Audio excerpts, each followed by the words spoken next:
जादुई अंडे की खेती। इस कहानी की शुरुआत होती है दो बहनों से। पूजा और निशा दोनों आपस में बातें कर रहे थे कि बहन, तुमने मुर्गियों को चारा ठीक ढंग से दिया या नहीं। बहन, तुमने मुर्गियों का ख्याल ठीक तरीके से रखा या नहीं। दोनों बहनों मुर्गियों का बहुत अच्छी तरह से ख्याल रखते थे और फिर जो अंडा होता था वही वो दोनों बेचते थे और फिर उसी के कमाई से अपना जीवन यापन करते थे।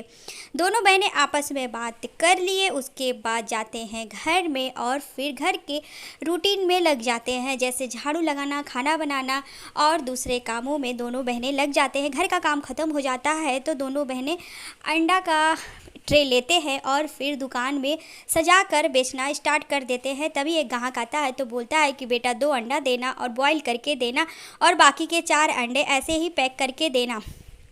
निशा अंडे को बॉईल करती है और बाकी के 6 अंडे को पैक करके अंकल को दे देती है।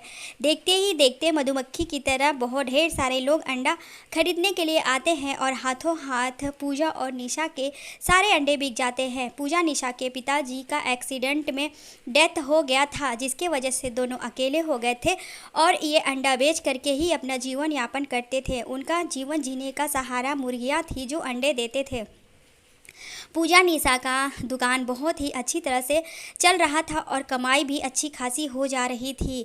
दुकान के सामने एक और दुकान प्रीतम नाम का एक आदमी अंडे का खोल लेता है तो पूजा निशा आपस में बातें करते हैं कि देखो बहन, सामने एक दुकान खुल गया है। बाहर से आया हुआ आदमी शहर से आया था और इस गांव में रहने लगा और देखते ही देखते अंडे का शॉप भी खोल लिया है।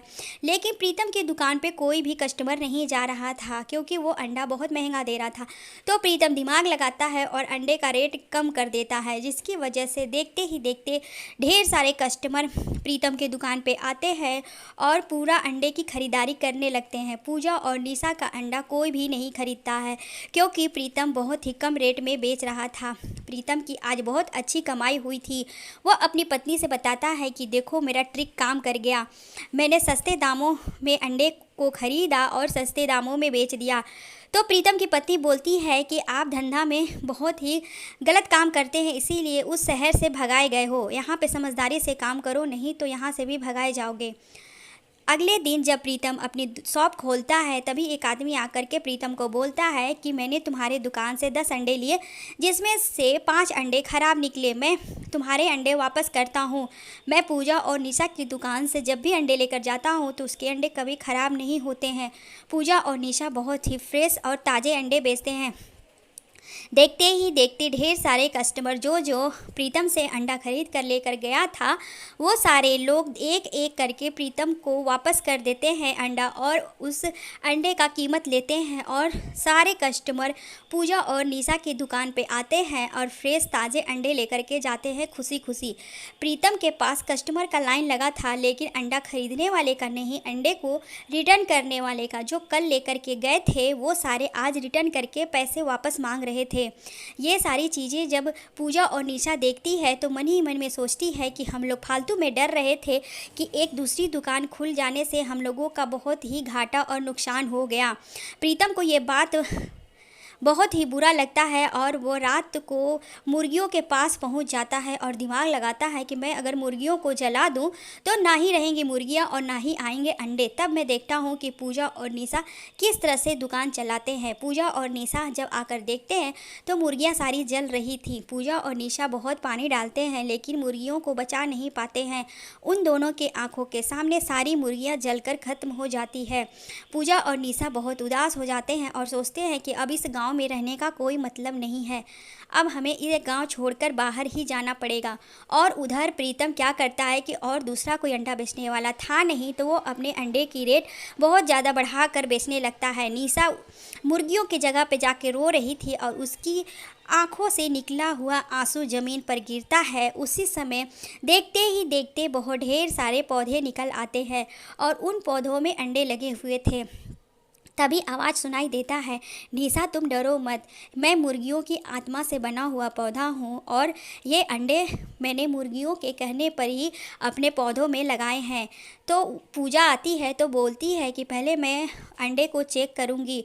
वो बॉईल करती है और दोनों बहनें चेक करती है तो अंडे का टेस्ट बिल्कुल वैसा ही था जैसे मुर्गियाँ देती थी।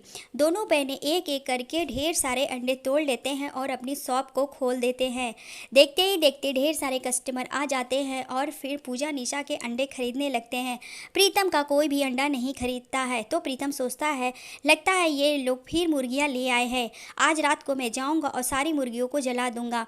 वो जाकर देखता है तो पेड़ में लगे हुए थे अंडे। वो सोचता है कि अरे ये कैसा अजूबा है। वो ज़्यादा सोच ही रहा था तब तक पेड़ की टहनियाँ उसे जकड़ लेती है और सामने ढेर सारा सांप आ जाता है। प्रीतम डर कर चिल्लाने लगता है। दोनों बहनें आती है तो प्रीतम बोलता है कि मुझे बचा लो, मैंने दूसरी बार तुम्हारी मुर्गियों को जलाने के लिए आया था।